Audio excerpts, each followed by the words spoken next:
do not buy products. People buy offers. An offer is what something will do for you, right? So I could sell a shoe, and Nike will sell that same shoe, and Nike will sell out, and I will not sell out. The reason is because Nike has something extra, right, that they are getting, um, which my shoe does not.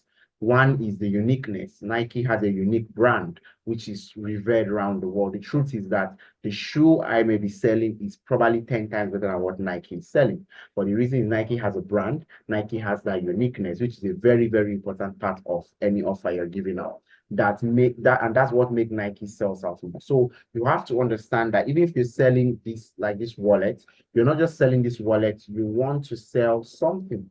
You want to sell something, you want to sell what this wallet does for them. So you will not tell people, buy my wallet. No, you can tell them, you can find some amazing features. You say like, okay, imagine being able to store your money in 8 different compartments, right? You've now given them a picture, okay? So if I can now store my money in multiple places, I'm not having to keep my money in my pocket. You're still talking about the same wallet, or you are now telling them what this product does for them, right? So basically, an offer is what something will do for you, right? You're not just that product itself, what it does for them. And so most people are buying things either because they want to solve a problem or they want to achieve a desire. That's the 2 reasons why we buy things. If we buy a car, we can be buying a car either to solve the problem of being on the road every day, waiting to get a car, or I want to drive a luxury car. So I'm either solving a problem or I'm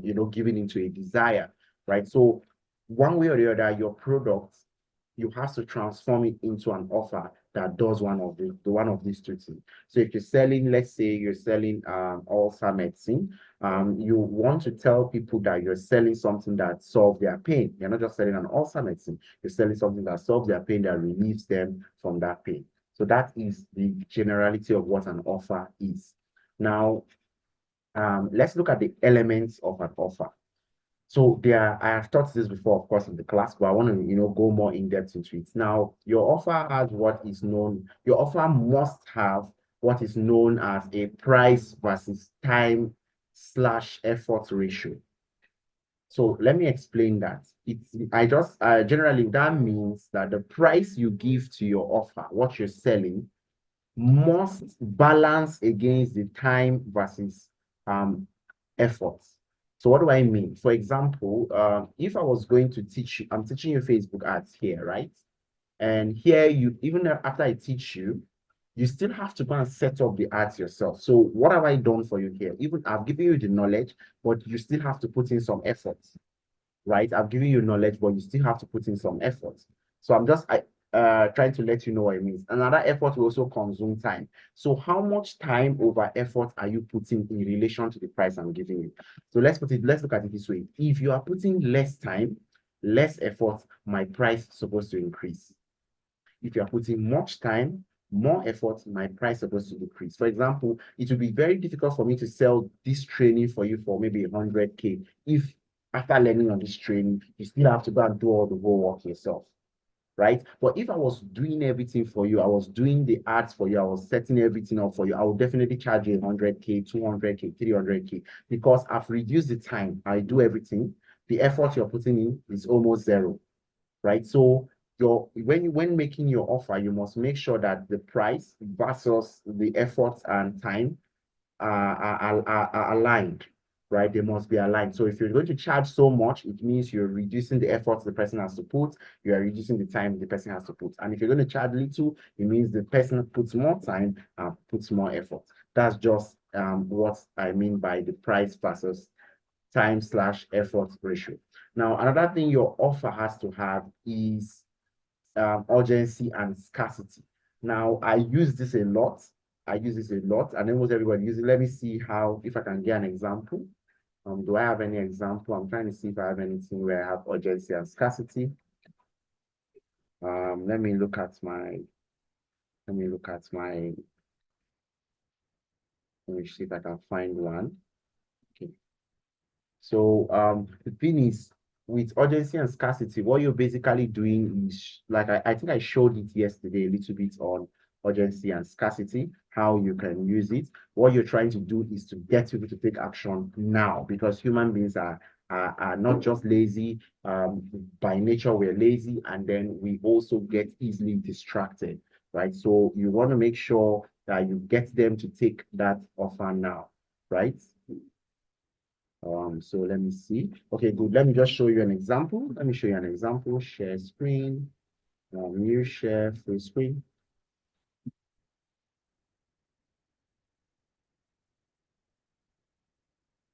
Okay, so you can see it. This is what I showed you yesterday. I said this is a 99%, 96% discount. You literally won't get this anywhere else. Also, I won't be leaving at this price for long. In the next 48 hours, the price will go back to my intended price of 20, $20. And because I just this is definitely urgency. I want them to take action now, right? So you want sorry, hide menu, just hide for this side. Hide. All right, so you wanted to take action now. That's where urgency and scarcity comes in. So very, very important part of your offer. You must always have urgency. No matter what you're selling, put urgency and scarcity, right? There are multiple ways to do that. So you could do that by increasing the price. You could do that by limiting the quantity, or a combination of both, right? The next thing is your risk reversal. You want to reverse the risk. You want to tell people that, okay, if you do not get better at, for example, I gave people a very good guarantee here that after I teach you this, if you don't know anything about Facebook and you're still not making money with Facebook ads, I'm going to pay you back. That's a guarantee, right? That is a guarantee. So that's the same thing, that once you have your product, whatever your product is, it doesn't matter what they're selling, put a guarantee. But of course, you have to do that with wisdom. If you're selling a physical product and you put anyhow kind of guarantee, please, it is going to affect you. You have to be very smart. You need to know how to give your guarantee. For example, if I was selling a physical product like a laptop, I will say, okay, if you use this laptop for 24 hours and you discover any fault with it, then I'm going to maybe change it for you. That would be a powerful guarantee I could use. Because if I give them like 1 month, a lot of faults can develop. A laptop is a mechanical part, of course, that has so many um what do you call it, conjoined parts, right? So anything can happen. It can fall down. It may not break on the surface, but something inside might spoil, and they won't tell me. Okay, so you have to know how you use risk reversal guarantee, but it's very important you put it, because that shows that you have confidence in the product you're selling out. And human beings, most of the time, not everybody tries to read between the lines. Most people do not read between the lines. They take things at face value. So if they see what you put there, or you don't offer a guarantee, they immediately take things at face value. They don't want to know that, okay, it might be because people are taking advantage of you. They don't want to know that. They will just take it at face value. All right, now the next thing you want is social proof. Again, social proof can be in the form of testimonials, right? You can give testimonials. I don't think I have any. Okay, let me show you a website, a lead generation website where I have. So you already know what testimonials are. Don't let me know. Let me not go into that. There's no need.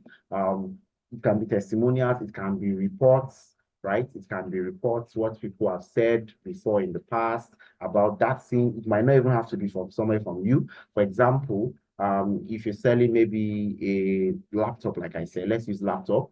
Um, you could go on Amazon, right, and see what people have written about that laptop, and just screen grab it and come and put it on your website. It's that simple. That's also social proof. You could even say maybe somebody on TikTok had done a short video talking about how awesome the laptop is. You could grab that, put it on your website. That's more of social proof. Then you want to also handle objections. This is really, really important. So what do you mean by handling objections? You handle objections by people when people ask you questions like, okay, is this stuff going to work for me? Okay, I don't have a laptop.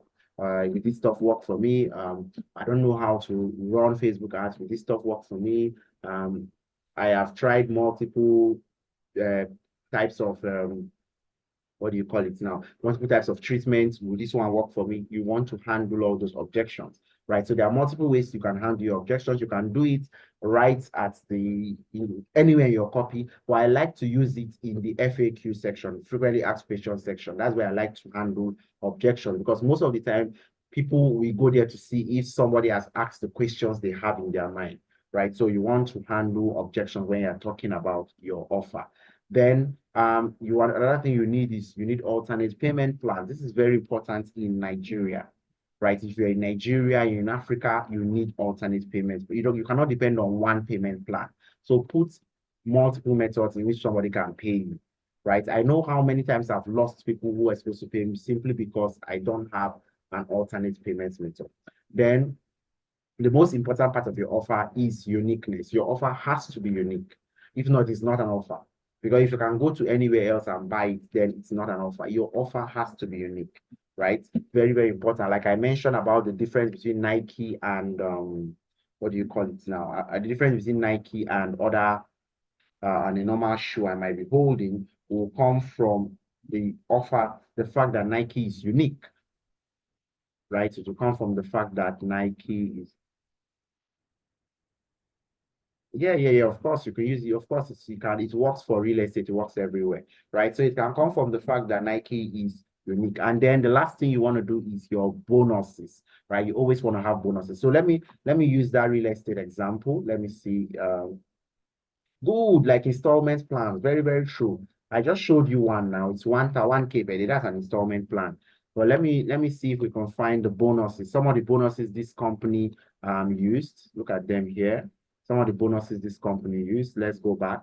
So just to attract people. See, number one of their bonuses is the okay, so apart from where is it?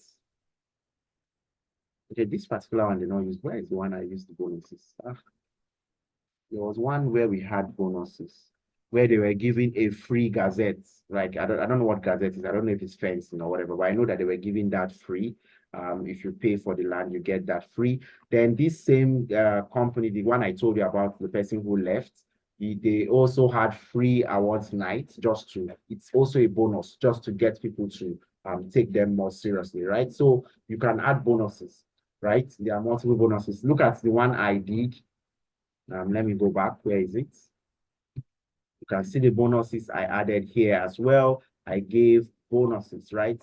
This is a bonus, the webinar income blueprint course is a bonus. This course is very awesome. And some of the videos I'm going to be adding to that course are going to come from here. Very, very awesome course that teaches you how to sell using webinars, right? Then we also have the offer creation. This is another bonus I added, right? So giving bonuses is another very powerful way and another way to spice up your offer. Now, if you look at what I've described about an offer right here, you will notice that there are no two people offers that can be the same, except they just copied each other. Because if you look at the